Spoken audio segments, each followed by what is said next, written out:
For the assignment on perspectives of cultural diversity, I selected the Vietnamese culture for my presentation. As a teacher who works at a school serving students from over 30 countries who speak more than 30 languages, I felt that the Vietnamese culture would be a promising culture to study.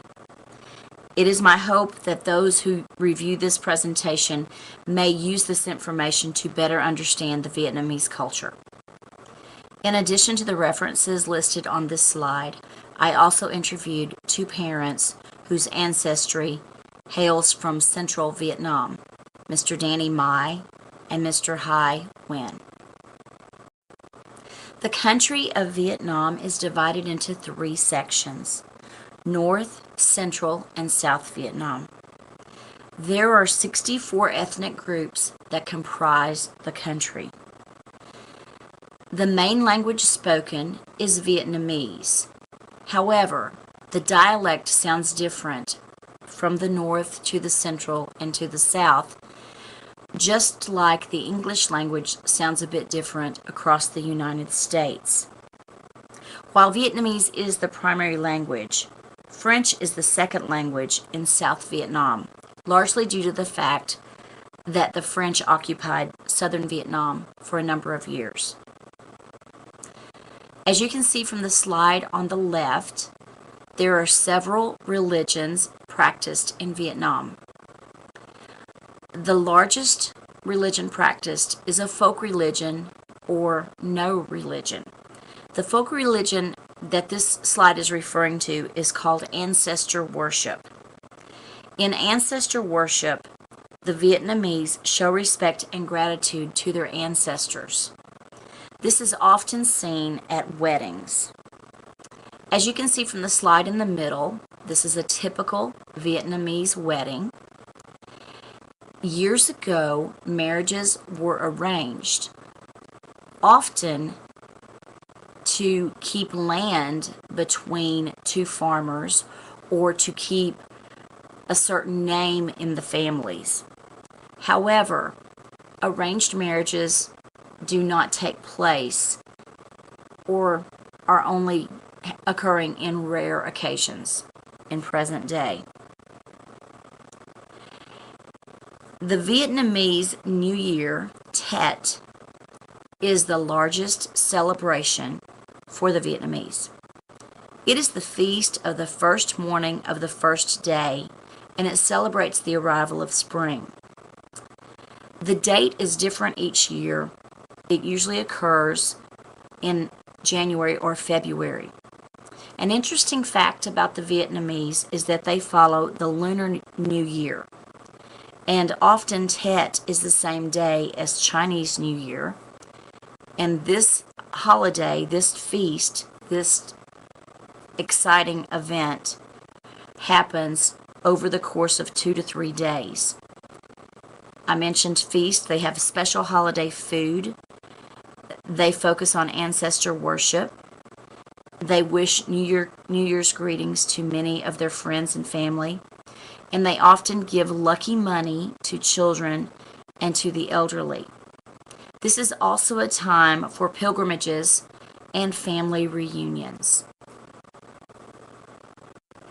In order to assess the level of diversity acceptance from the community and knowledge about the Vietnamese culture in the community, SurveyMonkey and Google Forms could be used to gain a baseline indication of exactly what kind of knowledge and what kind of acceptance the community has toward the Vietnamese culture.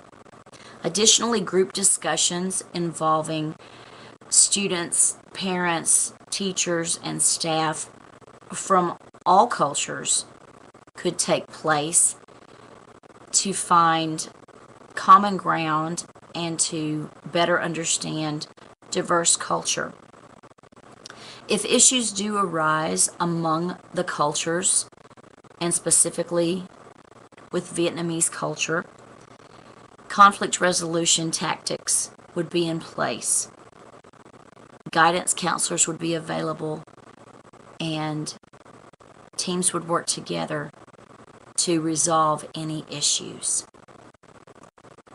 As you can see from the center picture in this slide, there are several training tools available to help staff learn to accept different types of culture. Specifically, professional development on culture, workshops, coaching and teaching by administration and school counselors, and the most important training tool is to learn to become educated in the specific cultures. The Vietnamese culture is a very humble culture. Parents and students come to the United States of America and do not take anything for granted. As a general rule, students work very hard to be successful. As the two outside pictures show, it is so important for us to acknowledge the difference in other people and to embrace that, because we all learn from one another. Additionally, administration can encourage teachers to foster positive relationships with their students, with all students from different cultures, and teach the teachers to offer equal opportunities for every student in every culture. The school that I am blessed to work for has teachers that do this without being coached or trained. They are kind and compassionate, and they are kind and compassionate toward all cultures. There are several next steps that might occur to help create understanding and acceptance of the Vietnamese culture. These planning and assessment tools include meet and greets, perhaps at the beginning of the year, either in the classroom or by grade level, or even at a PTA meeting or other school-wide meeting. Having a cultural fair at the beginning of the year, perhaps even before school starts, inviting the entire community to come and bring a dish from their home country. Also incorporating holidays around the world, shedding light on the different holidays that each culture observes, including Tet, the Vietnamese New Year. As far as assessment tools, a SurveyMonkey form and Google Forms might also be used as a post-test to evaluate the knowledge base that has increased since the beginning of this presentation. And then finally, administration might take all of the information from the pre-test baseline knowledge to the post-test and knowledge from interviews and discussions with staff, students, and the community to determine the knowledge base and the acceptance of the Vietnamese culture, and if other steps are needed to improve upon what has already been learned.